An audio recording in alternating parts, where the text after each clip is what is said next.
نام سنا ہوگا محمود غزنوی اور ایاز کا. ان کا باہم محبت کا رشتہ بہت گہرا تھا. ایاز ٹوٹ کے چاہتا تھا بادشاہ کو. اب دیگر مصاحبین حسد کرتے تھے، بغض رکھتے تھے. وہ کہتے تھے یہ کوئی کیا اس میں کرشمہ اور کمال ہے کہ بادشاہ اس کو اتنا ہی چاہتا ہے. تو بادشاہ جب ان وزراء کا، مشیروں کا حسد حد سے بڑا ہوا دیکھا تو ایک دن سب کو اپنے دربار میں حاضر کیا. دربار میں ایک تالاب تھا تو اس میں مٹھی بھر کے موتیوں کی پھینک دی اور ایک وزیر کو کہا کہ یہ موتی نکال کے لاؤ اور یہ خیال کرنا کہ تمہارا لباس بھی، تمہارا بدن بھی نہیں بھیگنا چاہیے. تو سب نے کہا کہ یہ عجیب بات ہے کہ حوض کی تہ سے موتی نکال کے لائیں اور لباس بھی نہ بھیگے اور بدن بھی نہ بھیگے، یہ تو لازمی ہوگا. پھر دوسرے وزیر کو کہتا کہ یہ موتی نکال کے لاؤ، تمہارا لباس بھی نہیں بھیگنا چاہیے، تمہارا بدن بھی نہیں بھیگنا چاہیے. تو وہ آگے سے حجت کرتا یہ کیسے ہو سکتا ہے کہ بدن بھی اور لباس بھی نہ بھیگے اور موتی بھی نکال لاؤں. تیسرے کو، چوتھے کو، پانچویں کو، ہر ایک آگے سے حجت کرے یہ کیسے ہو سکتا ہے. پھر ایاز آ گیا تو بادشاہ نے ایاز کو کہا کہ یہ موتی نکال کے لانے ہیں اور تمہارا لباس بھی اور تمہارا بدن بھی نہیں بھیگنا چاہیے. ایاز نے فوراً چھلانگ لگائی اور موتی نکالے. جب باہر نکلا تو بدن اور لباس پانی سے نچڑ رہا تھا. تو ایسے موتی بادشاہ کو پیش کیے اور بدن کپ کپا رہا تھا. تو بادشاہ بڑے غصے سے کہا کہ ایاز تمہارا بدن بھیگ گیا، تمہارے کپڑے بھی بھیگ گئے. میں نے کہا تھا لباس بھی نہیں بھیگنا چاہیے، کپڑے بھی نہیں بھیگنے چاہیے. تو ایاز بڑی لجاجت سے عرض کرنے لگا بادشاہ سلامت، آپ کے دو حکم تھے. ایک یہ کہ موتی نکال کے لانے ہیں، دوسرا حکم یہ تھا کہ لباس اور کپڑے بھیگنے نہیں چاہیے. تو ایک حکم میں نے پورا کر دیا ہے، دوسرے کی معافی چاہتا ہوں. تو صاحب اللہ نے حضرت انسان کے سینے میں جذبات کا ایک جہاں آباد کیا ہے. شیطان کو بھی انسان کے پیچھے لگا دیا اس کی آزمائش کے لیے، اس کے امتحان کے لیے. نفس بھی اس کے اندر موجود ہے اور دوسری جانب اس کو گناہوں سے منع بھی کیا اور نیکی کی تلقین بھی کی. اب کتنی مشکل زندگی ہے حضرت انسان کی. آئی جان شکنجے اندر جویں ویلنے دے وچ گنا. کتنی مشکل زندگی ہے. خواہشیں ہیں کہ آوارہ ہیں، آرزویں ہیں کہ بے قابو ہیں، اور دوسری جانب اللہ کا حکم ہے. اب کیا کرے؟ تو گناہ کرنے کے بعد پھر اللہ کے حضور توبہ کر لے. جو ممرزد ہو جائے تو اس پر اکڑے نہ اور اس پہ مصر نہ رہے، اس پہ اصرار نہ کرے، بلکہ فوراً اللہ کی حضور توبہ کرے. گناہ کرنے کے بعد بندہ جب توبہ کرتا ہے، التائب من الذنب کمن لا ذنب لہ، تو وہ ایسے ہوتا ہے جس طرح اس نے گناہ کیا ہوا ہی نہیں. بندہ 100 بار گناہ کر کے توبہ کرے، اللہ 100 بار معاف فرما دے. وہ کریم ہے، 70 ماؤں سے زیادہ پیار کرتا ہے. تو بندے اس کی دہلیز پہ جب توبہ کرتے ہیں، رجوع کرتے ہیں اور اس سے معافی مانگتے ہیں، تو وہ یہ نہیں دیکھتا کہ یہ گناہ گار کتنا بڑا ہے.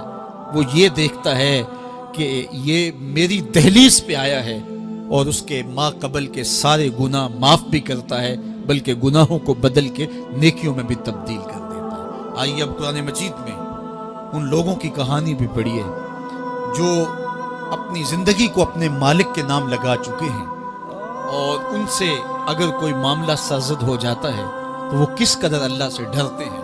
والذین یؤتون ما آتوا وقلوبہم وجلہ انہم الی ربہم راجعون.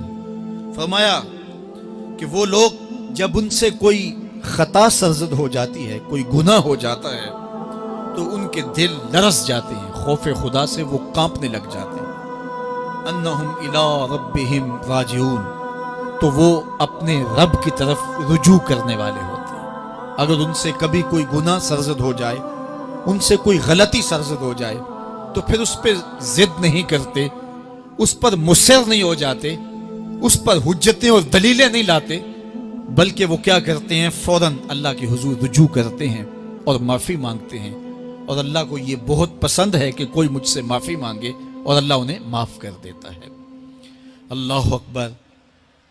حضرت عبداللہ ابن مسعود رضی اللہ تعالیٰ عنہ فرماتے ہیں کہ مومن کی یہ شان ہے کہ جب وہ گناہ کر بیٹھے تو وہ یوں محسوس کرتا ہے جس طرح پہاڑ تلے آ گیا. یہ اس کی کیفیت ہے کہ گناہ کرنے کے بعد، نافرمانی کرنے کے بعد اس کا دل لرز اٹھتا ہے۔ وَقُلُوبُهُمْ وَجِلَةٌ، تو حضرت عبداللہ ابن مسعود فرماتے ہیں یوں محسوس کرتے ہیں جس طرح پہاڑ تلے آ گیا ہے اور پہاڑ ابھی گر جائے گا اور انہیں کچل دے گا، تو وہ جلدی جلدی تلافی کرتے ہیں، توبہ کرتے ہیں، رجوع اللہ کرتے ہیں تاکہ ہمارا گناہ معاف ہو جائے۔ اور منافق کی مثال بھی بیان کی گئی، جب وہ گناہ کرتا ہے تو یوں محسوس کرتا ہے جیسے بدن پہ مکھی بیٹھی تھی، ہلکے اشارے سے اڑا دی۔ سویر سے لے کر شام تک کتنی بار ہم اپنے بدن پہ بیٹھی مکھیاں اڑا دیتے ہیں اور ہمیں شام کو یاد بھی نہیں ہوتا کہ یہ عمل ہم نے کتنی بار کیا ہے۔ میں اور آپ اپنے اندر اتر کر کے دیکھ سکتے ہیں ہماری کیفیت باطن کیا ہے۔ نمازیں چھوڑی، جھوٹ بولا، غیبت کی، چغلی کی، کسی کا دل دکھایا، کسی کو تکلیف دی، گالی گلوچ کیا، سب و شتم کیا، سویر سے شام تک کیا کیا گناہ کیے، کبھی خیال بھٹکے، کبھی سوچیں آوارہ ہوئیں، کبھی نگاہوں نے بدکاریاں کی، کبھی زبان نے جرم کیے، اور شام کو ہمیں یاد بھی نہیں ہوتا کہ آج ہم نے کیا کیا جرائم کیے، آج ہم نے کیا کیا گناہ کیے۔ اگر ہماری یہ کیفیت ہے تو یہ عملی نفاق ہے کہ بدن پہ مکھی بیٹھی اور اڑا دی۔ اور اگر ہماری کیفیت یہ ہے کہ گناہ کے بعد یہ محسوس ہوتا ہے کہ ہم پہاڑ تلے آ گئے ہیں اور اللہ کی ناراضگی ہم نے مول لے لی اور جلدی جلدی توبہ کر کے رجوع کرنے کی جانب بڑھتے ہیں، تو پھر مبارک ہو، نہیں تو مجھے اور آپ کو اپنا محاسبہ کرنا چاہیے۔ ہمارے دلوں پر زنگ چڑھ گئے ہیں اور ہماری کیفیت یہ ہو گئی ہے کہ گناہ کرنے کے بعد بھی ہم ڈٹے رہتے ہیں، جبکہ زندگی اصحاب رسول کی دیکھیے ان سے بھی کبھی کوئی خطا سرزد ہو جاتی تو وہ فوراً اس گناہ کی تلافی کے لیے حضور کی بارگاہ میں حاضر ہو جاتے۔ حضرت ابو لبابہ رضی اللہ تعالیٰ عنہ نے اپنے آپ کو مسجد نبوی ہوا تو پھر حضور کے ہاتھوں سے اپنے آپ کو انہوں نے کھلوایا۔ ایک خاتون حضور کی خدمت میں حاضر ہوئی اور عرض کی یا رسول اللہ صلی اللہ علیہ وسلم، مجھ سے بدکاری سرزد ہو گئی ہے اور میرے پیٹ میں بچہ ہے اور میں چاہتی ہوں کہ آخرت کی سزا کی بجائے دنیا کے اوپر اس کی سزا مجھے دے دی جائے تاکہ میں پاک ہو جاؤں اور صاف ہو جاؤں، کیونکہ آخرت کی سزائیں بہت سخت ہیں۔ اللہ کے محبوب علیہ السلام نے جبریل امین سے ایک دن پوچھا تھا مجھے جہنم کے عذابوں کا ذکر سناؤ، تو عرض کی یا رسول اللہ صلی اللہ علیہ وسلم، سب سے ہلکا عذاب، اخف العذاب، ہلکا ترین عذاب یہ ہے کہ جہنمی کے پاؤں میں آگ کے جوتے رکھے جائیں گے، باقی اس کے پورے بدن پہ آگ نہیں ہوگی، صرف آگ کے جوتے اس کو پہنائے جائیں گے، لیکن اس کی حدت، گرمی اور شدت اتنی ہوگی، یغلی منہما دماغہ، اس کی شدت سے اس کا دماغ پگھل کر ناک اور کانوں کے ذریعے سے باہر آنا شروع ہو جائے گا۔ یہ سب سے ہلکے عذاب کی کیفیت ہے، اور جو عذاب سخت ہیں الیاذ باللہ، اللہ تعالیٰ قرآن مجید میں فرماتا ہے ثم لا يموت فیہا ولا یحیا، اس بڑے عذاب کا ذکر کیا جو جہنمیوں کو دیا جائے گا، فرمایا اس عذاب کی کیفیت یہ ہوگی بندہ نہ جیے گا نہ مرے گا۔ جیے گا اس لیے نہیں کہ آگے اور پیچھے، دائیں اور بائیں آگ ہی آگ ہوگی، تو اس آگ میں جینا کو جینا تو نہیں ہوگا، اور مرے گا اس لیے نہیں کہ موت کو موت آ چکے ہو۔ جنت میں جنتیوں کو ایک ہی ڈر اور خدشہ ہوگا کہیں موت نہ آ جائے، اور جہنمیوں کو ایک ہی امید ہوگی کہیں موت آ جائے اور جان چھوٹ جائے۔ اللہ تعالیٰ مینڈے کی شکل میں موت کو لائے گا اور موت کو ذبح کیا جائے گا۔ جنتی جنت سے اور جہنمی جہنم سے دیکھ رہے ہوں گے، جب موت کو ذبح کر دیا جائے گا اب موت نہیں ہے، تو جنتی اتنے خوش ہو جائیں گے کہ اگر موت کو موت نہ آئی ہوتی تو یہ خوشی سے مر جاتے، اور جہنمی اتنے مایوس، دکھی اور پریشان ہوں گے کہ اگر موت کو موت نہ آئی ہوتی تو یہ صدمے سے مر جاتے، تو وہ کانوں کے راستے سے باہر آ جائے۔ تو اس نے عرض کی یا رسول اللہ صلی اللہ علیہ وسلم، میرے اوپر حد جاری کر دیجئے، اور اس نے کہا کہ میرے پیٹ میں جو ہے وہ بچہ ہے۔ اللہ کے محبوب علیہ السلام نے فرمایا جاؤ جب بچہ پیدا ہو تو پھر آنا۔ وہ چلی گئی، تو جب بچہ پیدا ہوا تو گود میں اٹھائے پھر حضور کی خدمت میں حاضر ہوئے اور عرض کی یا رسول اللہ یہ ہے بچہ جو میں نے گناہ کیا تھا، بدکاری کی تھی، آج یہ اس کی نشانی ہے۔ تو اللہ کے محبوب علیہ السلام نے فرمایا کہ اسے لے جاؤ اور اسے دودھ پلاؤ، اور جب یہ کچھ کھانے پینے لگ جائے گا تو پھر آنا۔ تو تھوڑی دیر کے بعد، کچھ دنوں کے بعد وہ دوبارہ حاضر ہوئی، اور اس نے اس بچے کے ہاتھ میں روٹی کا ٹکڑا دیا ہوا تھا، اور عرض کی یا رسول اللہ دیکھ لیجئے اب یہ روٹی کھانے لگ گیا ہے۔ اللہ اکبر۔ تو اللہ کے محبوب نے فرمایا انہیں لے جاؤ اور جا کے انہیں سنگسار کر دو۔ اس کی یہ حد بنتی تھی، اس کو سنگسار کیا، اور اس نے خود یہ سزا اپنے لیے قبول کی۔ ماعز ابن مالک اسلمی عرض کی یا رسول اللہ طہرنی، مجھے پاک کر دیجئے۔ میرے حضور نے فرمایا جاؤ اللہ سے معافی مانگو۔ وہ گئے اور معافی مانگی، بے چینی اتنی تھی، پھر آ گئے اور عرض کی طہرنی یا رسول اللہ، حضور مجھے پاک کر دیجئے۔ فرمایا جاؤ اللہ سے معافی مانگو۔ وہ گئے، معافی مانگی، پھر پلٹ آئے، تیسری مرتبہ، چوتھی مرتبہ۔ آقا کریم نے فرمایا فیما اطہرک، تمہیں کہا اللہ سے معافی مانگو، کریم ہے معاف کر دے گا، تم پھر پلٹ آتے ہو، تمہیں کس جرم سے پاک کروں؟ قال من الزنا، عرض کی مجھ سے بدکاری ہو گئی ہے اور میں چاہتا ہوں کہ دنیا پر فارغ ہو جاؤں۔ حضور نے فرمایا کہ اس کا توازن عقلی تو ٹھیک ہے، عرض کی حضور صحیح الحواس ہے۔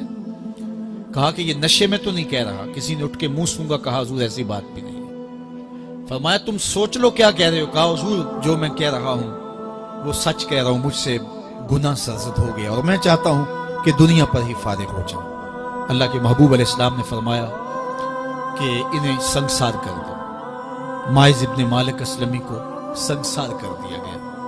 جب ان کا جنازہ اٹھا تو حضور بھی جنازے کے جلوس میں تھے۔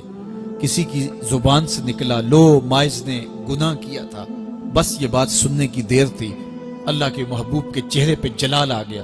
فرمایا خبردار اگر کسی نے میرے ماعز پہ بات کی، میرے ماعز نے ایسی سچی توبہ کی ہے اگر روئے زمین کے تمام مسلمانوں میں بانٹ دی جائے لکفاہم، سب کی مغفرت ہو جائے، کہ انہوں نے اپنے آپ کو خود پیش کیا ہے۔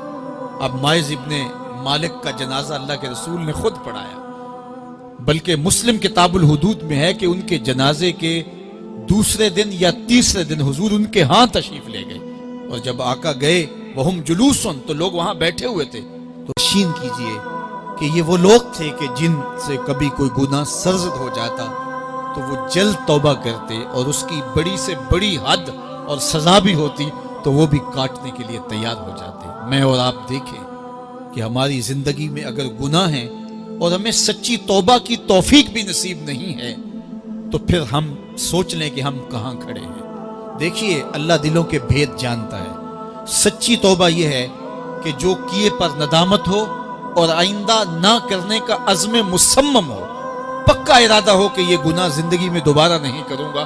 الگ بات ہے کہ پھر دوبارہ اس سے سرزد ہو جائے، لیکن جب وہ توبہ کر رہا ہو تو اس وقت اس کا پختہ عزم ہو اور اس کے دل کے کسی گوشے میں نہ ہو کہ چلو میں توبہ کر لیتا ہوں اور پھر ہو گیا تو پھر کر لوں گا۔ پکا عزم ہو کہ دوبارہ یہ گناہ نہیں کروں گا۔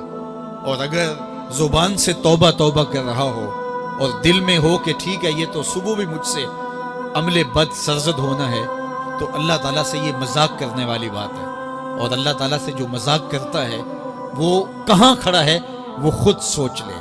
وہ کیا کسی نے کہا تھا کہ توبہ کی، پھر توبہ کر کے توڑ دی، میری اس توبہ پہ توبہ توبہ توبہ کر اٹھی۔ تو ایسی توبہ نہیں ہے کہ جو رسماً کسی مجلس میں چلے گئے، کسی اجتماع میں چلے گئے تو سب لوگوں نے توبہ توبہ کی تو وہ بھی توبہ توبہ کرتا رہا، لیکن اس کا عزم مصمم پختہ ارادہ نہیں تھا گناہوں کو چھوڑنے کا، تو یہ توبہ نہیں، یہ مذاق ہے۔ اس لیے اللہ کے حضور سچی توبہ یہ ہے کہ ما قبل کے گناہوں سے ندامت پیدا ہو جائے اور سچے دل سے ارادہ کیا جائے، پختہ عزم کیا جائے کہ دوبارہ میں یہ گناہ نہیں کروں گا۔ یہ الگ بات ہے کچھ عرصے بعد اس سے پھر سرزد ہو جائے، پھر وہ گناہ ہو جائے تو پھر وہ پکی توبہ کرے، تو 100 بار بھی گناہ کرے گا، 100 بار بھی توبہ کرے گا، اللہ 100 بار قبول کرے گا۔ لیکن اندت توبہ اس کا عزم مصمم ہونا چاہیے، اس کا عزم پختہ ہونا چاہیے۔ محض لفظوں سے توبہ توبہ پکارنا اور دل توبہ نہ کر رہا ہو اور دل عزم